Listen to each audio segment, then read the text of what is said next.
Hello, good evening. मेरा नाम है Shivankar and welcome to another episode of we Arth. आज हम डिस्कस करने वाले हैं उमर खालिद और उन पे लगे यूएपीए के बारे में। तो यूएपीए का फुल फॉर्म मैं आपको बता देता हूँ। यूएपीए का फुल फॉर्म होता है unlawful activities prevention act.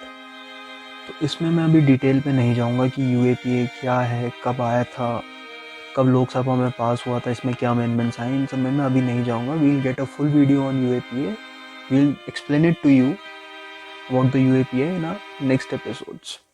But right now आज बात करते हैं उमर खालिद पे लगी एफआईआर और दिल्ली पुलिस के रोल के बारे में।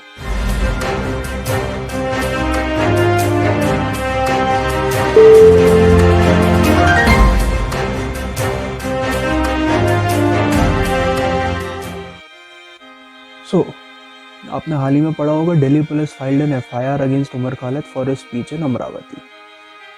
The FIR alleges that Khalid was responsible for giving hate speeches.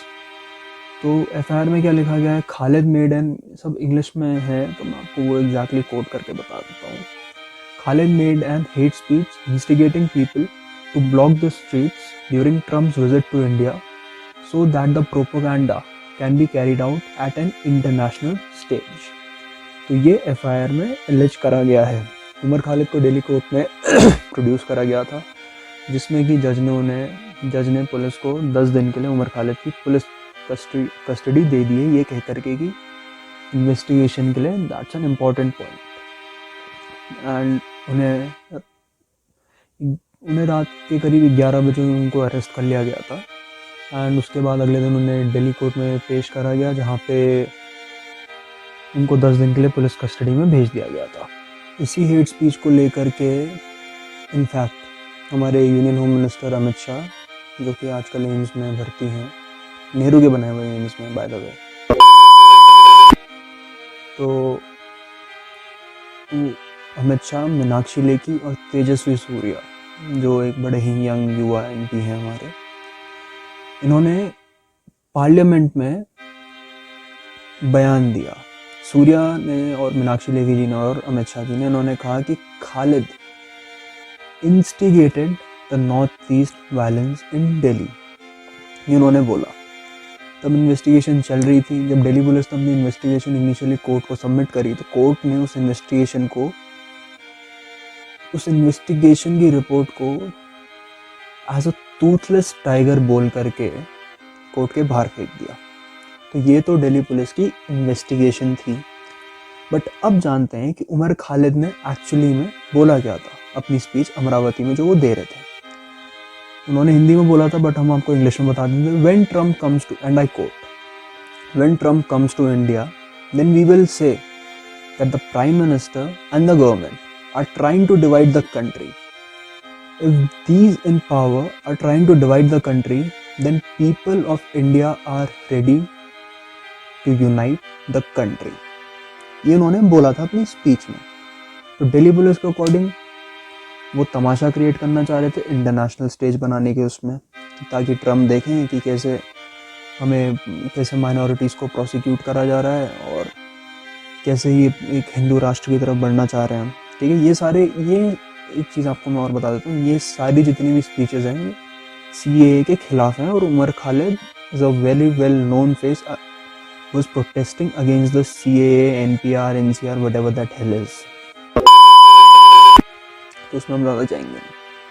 तो ये उन्होंने बोला था कि अगर ये देश तोड़ना चाहेंगे तो हम देश को जोड़ने का काम करेंगे। ये उन्होंने अपनी स्पीच में बोला था। उमर खालिद ने एक चीज़ और बोली थी उस स्पीच में। उन्होंने बोला था, पुलिस के लिए बोला था उन्होंने, if they spread hate we will respond with love, if they thrash us with lathis we will uphold the try colour.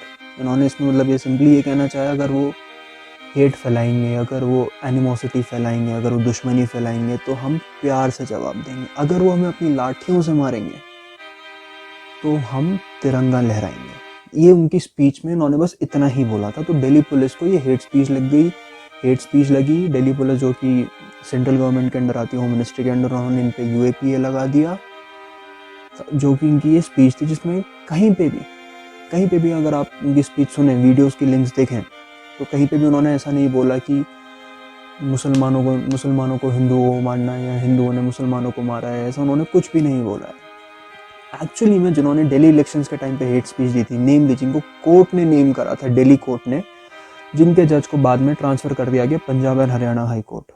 अच्छा हुआ ट्रांसफ़र हो गया, मैं तो सोच रहा था कहीं जज लॉयर जैसा हाल ना हो जाए।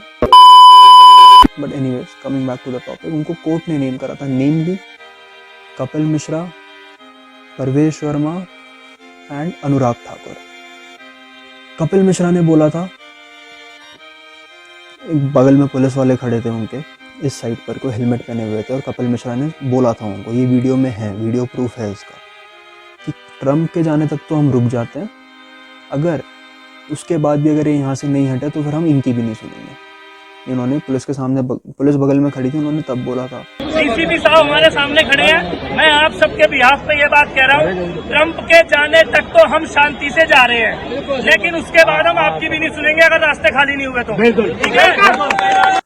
परवेश वर्मा ने बोला था कि ये वही लोग हैं, ये जो प्रोटेस्ट कर रहे थे सीए के खिलाफ, उन्होंने, परवेश वर्मा ने उनके लिए बोला था कि ये वही लोग हैं जो आपके घर में घुस के आपकी बहन बेटियों का रेप कर देंगे, तो आपको सोच समझ के डिसीजन लेना है।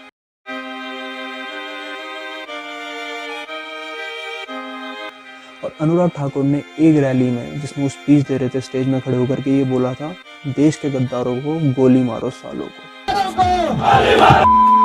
देश के गद्दारों को गोली मारो, देश के गद्दारों को गोली मारो, तक आवाज आनी चाहिए, गिरिराज जी को सुनाई दे। तो इन तीनों की स्पीचेस दिल्ली पुलिस को हेट स्पीच नहीं लगी, बट उमर खालिद की वो पीस वाली स्पीच पे उन्होंने यूएपीए लगा दिया, और इन तीनों पे एफआईआर भी नहीं करी। तो जैसा कि दोस्तों मैं पहले से कहते आ रहा हूँ, it's not what anyone does, it's what a particular man does, and इस टाइम वो पर्टिकुलर मैन है उमर खालिद। अब हमें ये सोचना है कि दिल्ली पुलिस सही कर रही है या गलत कर रही है। बाकी आपके पास सारे प्रूफ्स हैं, गूगल है, आप सब कुछ सर्च करके देख सकते हैं।